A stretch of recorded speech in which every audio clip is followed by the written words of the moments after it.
Lo primero que diría es que realmente es una reacción que tenemos comúnmente, donde gobiernos intentan restar la legitimidad en lugar de hablar del contenido del informe. Estamos enlazados ahora con César Muñoz.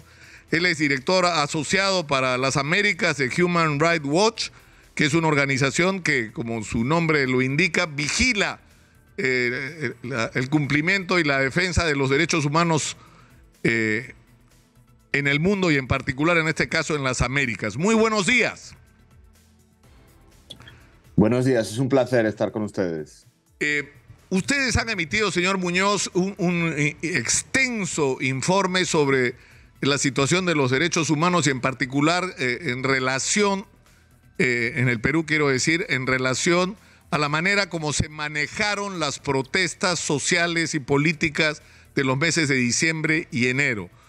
Yo he revisado el informe, pero yo creo que es importante que usted comparta con nuestros oyentes, seguidores y televidentes las más importantes conclusiones de esta evaluación que han hecho ustedes y que está expresada en este informe. Sí, mire, un placer estar con ustedes. Nosotros somos una organización independiente que no tenemos ninguna vinculación política y que basamos nuestro trabajo en el derecho internacional. Un equipo de investigadores de nuestra organización que yo encabecé viajó a Perú durante el momento más álgido de las protestas para investigar tanto denuncias de violencia por parte de los de la seguridad. Lo primero que yo diría, la crisis actual en la que está el Perú fue desencadenada por Pedro Castillo. Pedro Castillo protagonizó el 7 de diciembre un fallido golpe de Estado. Y eso hay que reconocerlo desde el principio. Dina Boluarte se convirtió en presidenta según la legislación peruana en respeto a la Constitución. Y inmediatamente recordemos que ella anunció que se iba a quedar hasta el final del mandato de Pedro Castillo, en un momento en el que el 80% de los peruanos querían elecciones anticipadas. Entonces, lo que vimos después, las protestas, las manifestaciones, era algo previsible, ¿no? De descontento popular por ese tema y por problemas estructurales en el sur del Perú, de desigualdad y marginación. Como digo, nosotros vimos sin duda actos de violencia muy graves por parte de manifestantes que todos conocemos, manifestantes que lanzaron piedras a la policía, que entraron en aeropuertos y estuvieron en las pistas, que quemaron edificios, etc. Pero la respuesta de las fuerzas de seguridad a esos actos de violencia fue desproporcionada, indiscriminada y brutal.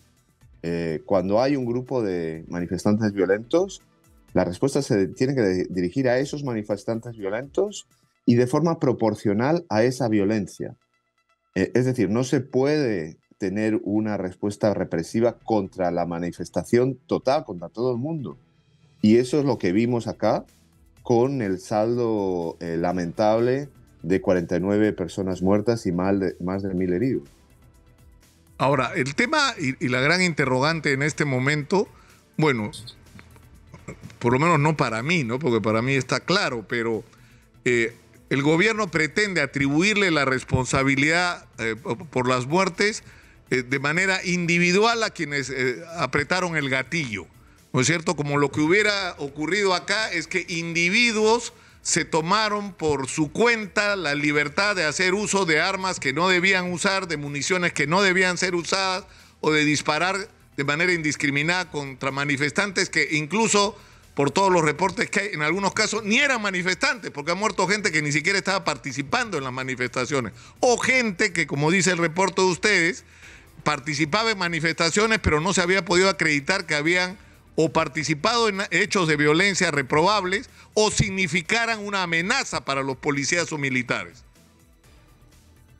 La pregunta ¿es la responsabilidad de los individuos o acá ha habido una política que es la que ha enmarcado estos hechos particulares? Exitosa. Mire, le respondo con un ejemplo. En Ayacucho, los militares que estuvieron allí el 15 de diciembre estaban dotados con fusiles Galil. Alguien tomó la decisión de desplegar a las fuerzas militares armada con rifles a, eh, a, a- a hacer unas funciones verdaderamente policiales, es lo que ocurrió en Ayacucho, frente a manifestantes. O sea, es absolutamente problemática porque si tú el armamento que le das a una persona es armamento letal, eh, use, ¿no? Porque ¿qué va a hacer si le No, tiran claro. una piedra? O sea, la lógica Entonces, de la decisión es, podemos... claro, tú pones a un militar armado de un fusil que está entrenado para la guerra a enfrentar una protesta social para la que no está preparado y la conclusión inevitable va a ser que en el momento crítico en que un policía sabría cómo actuar, él actúa el militar de la única manera para la que ha sido entrenado. Le dispara al manifestante y lo mata, que es lo que ha ocurrido, ¿no? Sí, y en Ayacucho hay que decir que las Fuerzas Armadas, según nuestra documentación, no estaban actuando en apoyo a la policía, ¿no?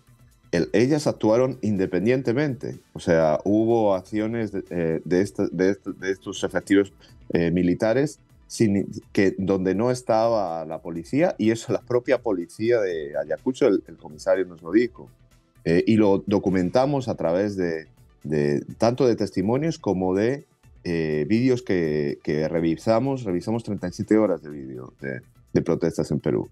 Pero más allá de este ejemplo específico, pues está claro que aquí hay que investigar no solo a la Exitosa. persona que apretó el gatillo, sino a los superiores que o dieron las órdenes o no hicieron nada cuando empezaron a ocurrir las muertes. Hay una responsabilidad por omisión acá, clara, que determinarse de los superiores de los estamentos policiales y militares, pero más allá de las máximas autoridades civiles. A mediados de diciembre, todos los peruanos estaban viendo cómo comenzaron las muertes. Hubo la masacre de Ayacucho, que es el único nombre que puede tener, y no vimos acciones del gobierno para detener lo que estaba pasando. Al contrario, el señor Otárola, en una rueda de prensa unos días después, dijo que las Fuerzas Armadas habían respetado escrupulosamente la ley, que los hechos de Ayacucho, la responsabilidad era de una gente violenta, cuando toda la evidencia muestra que quien dispararon fueron las Fuerzas Armadas, y las circunstancias en las que dispararon allá no justificaban el uso de la fuerza letal. Claro, porque además, señor Muñoz, hay un asunto importante ahora. El manejo que se hizo del discurso gubernamental con respecto a qué era lo que tenías al frente, que contó además con una especie de coro mediático, como lamentablemente ocurre en el país en situaciones críticas. Lo que decían es que estas eran protestas organizadas, financiadas, asusadas, dirigidas por terroristas, por delincuentes ligados a la minería ilegal, donde hago un acápite, ¿no? Esos mismos mineros a los que criminalizan y dicen mineros ilegales financiaron la campaña electoral de la señora Dina Boluarte como de otros candidatos antes, ¿no? O sea, ahí no eran criminales, ahora sí, pero en fin. Entonces se creó un clima que incluso, Exitosa. digamos, sedujo a un sector de la población. O sea, teníamos una amenaza terrorista al frente. Entonces, para un militar, tú le dices, tienes al frente una amenaza terrorista y lo enfrentas como si lo fuera, ¿no? Ahora, ustedes en el Sí, informe exactamente. dice, no se ha acreditado, o sea, no se han encontrado armas en el lado de los manifestantes. O sea, ¿cómo es esa parte Sí. del reporte de ustedes? Porque esa debería ser la contraparte, ¿no es cierto? Para justificar los niveles de violencia que se usaron para reprimir a los manifestantes. O sea, supuestamente estabas enfrentando gente armada. Sí, sí. No, efectivamente, eso es un elemento muy importante. O sea, de las 49 muertes que hubo en relación a las manifestaciones, nosotros pudimos determinar que al menos 39 fueron muertes causadas por bala, por los rifles y por pistolas, Y esas balas que se encontraron en algunos de los cuerpos, que se analizaron con la balística, etcétera, son el tipo de balas que se usan en el armamento que se vio en ese día en esos lugares, ¿no? Eh, las, el entonces comandante de la policía del Perú, con el que me reuní cuando estuve haciendo la investigación, nos dijo que no encontraron ningún arma en la mano de ningún manifestante en todo Perú. Nos lo confirmaron los fiscales. Y no es solo eso, en las centralizamos y que verificamos, o sea, confirmamos que era una protesta en el día que estaba indicado en el Perú, porque a veces uno nunca sabe, pero nosotros lo verificamos. En esas 37 horas no vimos ningún arma en la mano de los manifestantes. Ni siquiera hay ningún arma hechiza. Entonces aquel discurso del gobierno de que las muertes fueron causadas por armas hechizas, por munición que venía de otros países, no hay absolutamente ninguna evidencia. Y ese tipo de discurso yo creo que fue muy contraproducente, porque cuando la máxima autoridad está diciendo al país y a las Fuerzas Armadas: no, estos son otros, no, los abusos realmente no son de las Fuerzas Armadas, es un mensaje terrible. O sea, es el mensaje contrario que tendría que ser. El mensaje tendría que haber sido: hay indicaciones, hay evidencias de que sí puede haber habido abusos y tiene que haber una investigación de la Fiscalía, pero no solo eso. O sea, el gobierno tiene que investigar también. O sea, no tiene sentido que si yo soy el presidente de una compañía y hay denuncias de irregularidades en la gente de la que yo tengo responsabilidad, yo no voy a investigar qué pasó, ¿no? Entonces esa es la situación.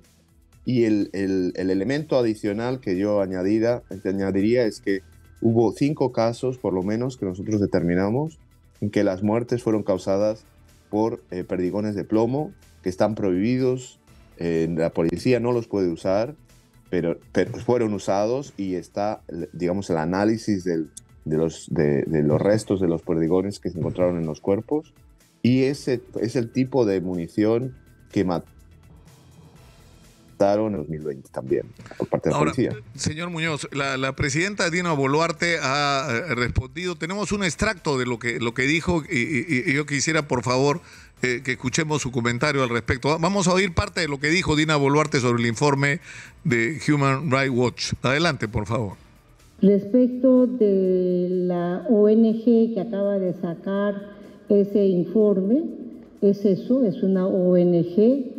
Aquí en el territorio nacional, cada institución cuenta con su propia autonomía, así como el Ministerio del Interior tiene un proceso, supongo dentro de, no supongo, no, lo tiene dentro de la policía. Bueno, lo primero es que, digamos, para un sector de la sociedad en el Perú que le digan a usted que es una ONG es como como que le restan seriedad y responsabilidad, porque se supone que tiene un nivel de agenda política, ¿no es cierto? Pero por eso yo creo que es importante aclarar eso, o sea, porque se ha cuestionado incluso en algún momento a Amnistía Internacional, ¿no? O sea, la legitimidad de acciones de organizaciones como Amnistía y como la de ustedes. ¿Qué son ustedes para que la gente lo sepa? Sí, con placer se lo explico. Lo primero que diría es que realmente es una reacción que tenemos comúnmente, donde gobiernos intentan restar la legitimidad en lugar de hablar del contenido del informe.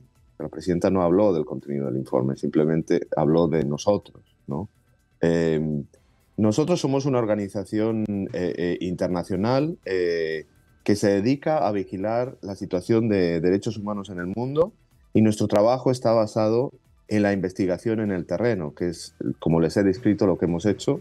Entonces desplazamos a especialistas en derechos humanos a lugares, normalmente en momentos más críticos de crisis, como la que vivió o la que está viviendo el Perú, y hacemos esta investigación en el terreno. Para este informe, por ejemplo, entrevistamos a 140 en varias localidades del Perú. Yo estuve en Ayacucho, en Cusco, en Arequipa. Entrevistamos a testigos de lo que ocurrió, hablamos con la policía, los familiares de los heridos, Yo estuve en el hospital de la policía de Lima, porque aquí también hay heridos de policía que no tendría que haber ocurrido. O sea, hay víctimas también de la policía y hay que reconocerlo, ¿no?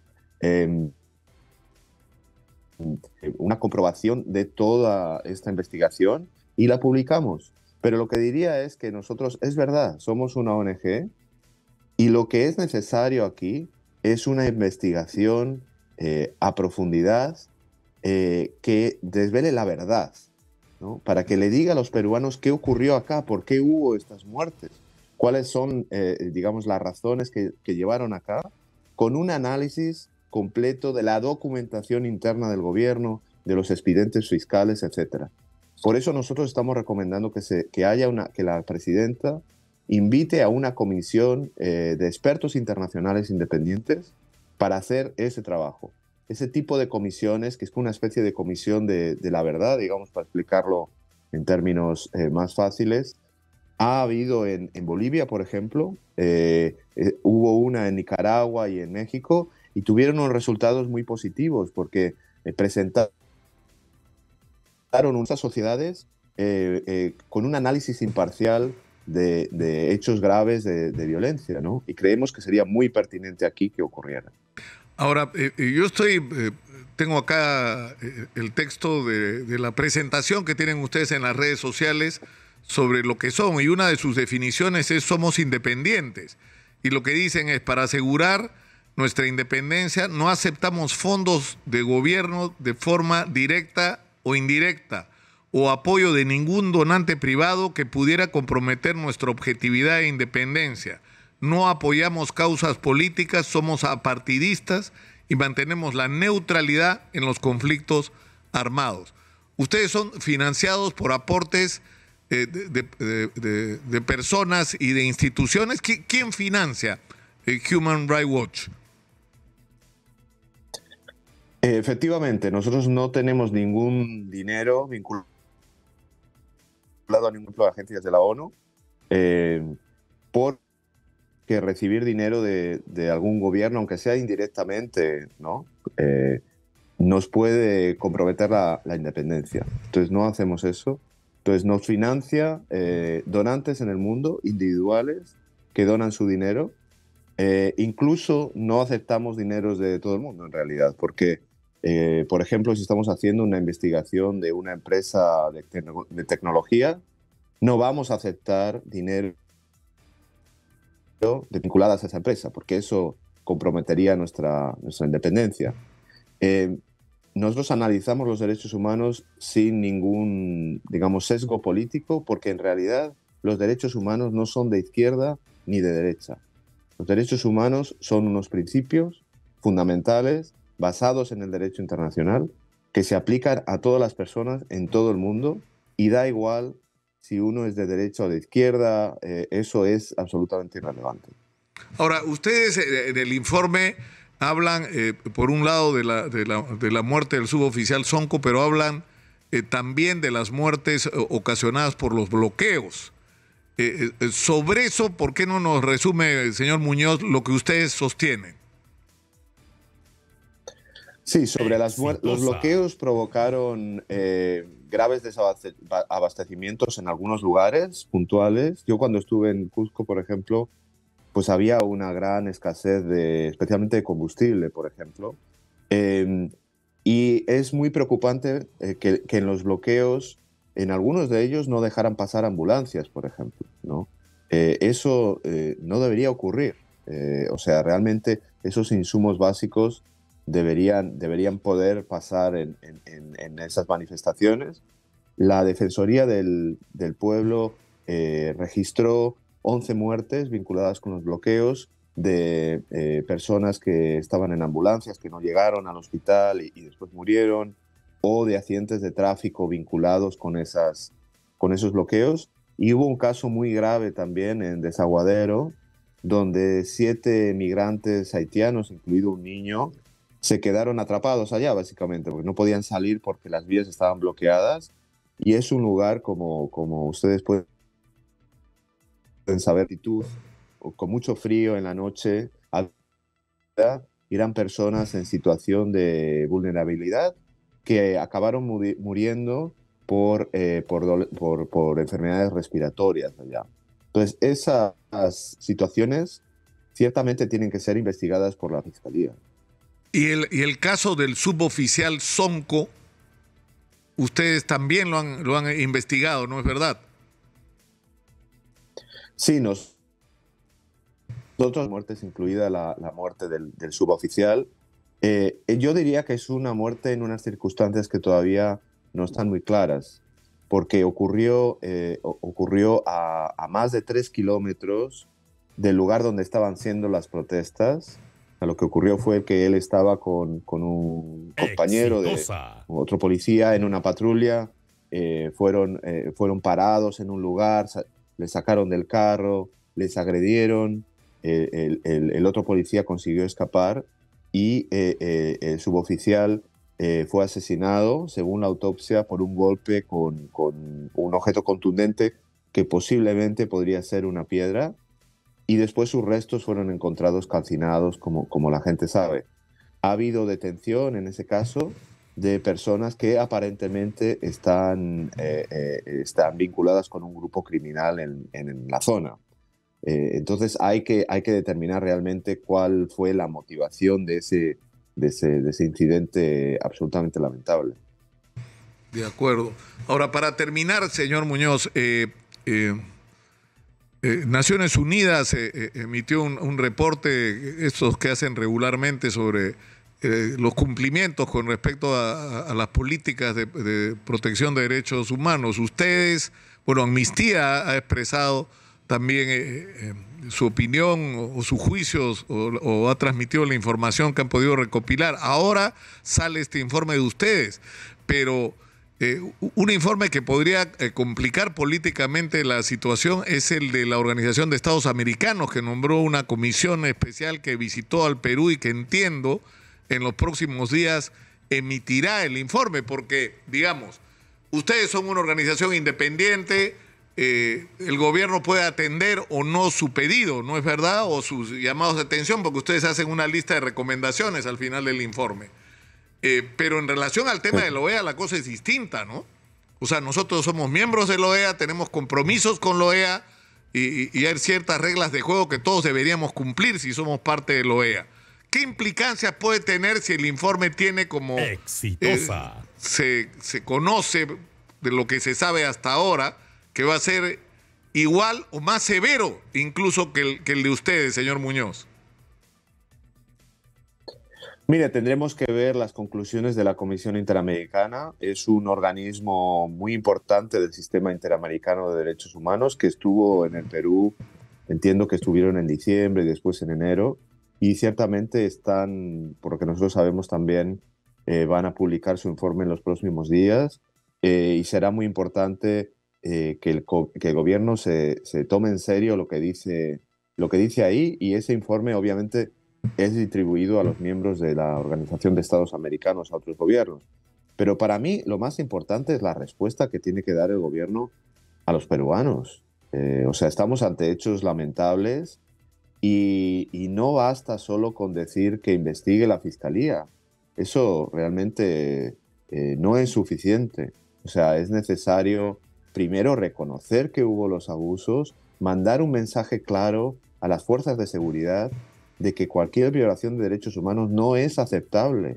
O sea, cuando empezaron a ver los incidentes en los que las fuerzas de seguridad estaban usando fuerza letal y hasta asalto contra los manifestantes, ahí tenía que haber habido un mensaje claro de que eso no puede ser.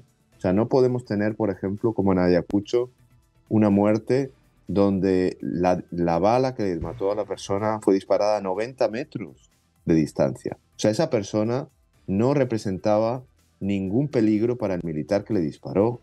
Aunque tú tires una piedra, o sea, 90 metros, que le hagas daño a alguien. Entonces estamos ante ejemplos claros de uso desproporcionado de la fuerza. Exitosa. Y se requiere esa acción del gobierno y una reforma de la policía, porque tuvimos los problemas en 2020 y de nuevo ahora. Y me temo que si no se hace nada, y hay protestas de nuevo, puede que tengamos que lamentar de nuevo tragedias en el Perú, y queremos que eso se evite a toda costa. Señor Muñoz, le agradezco mucho por esta conversación. Ha sido usted muy gentil por atendernos. Muy buenos días, mucha suerte. César Muñoz, director asociado para las Américas de Human Rights Watch, ha estado con nosotros.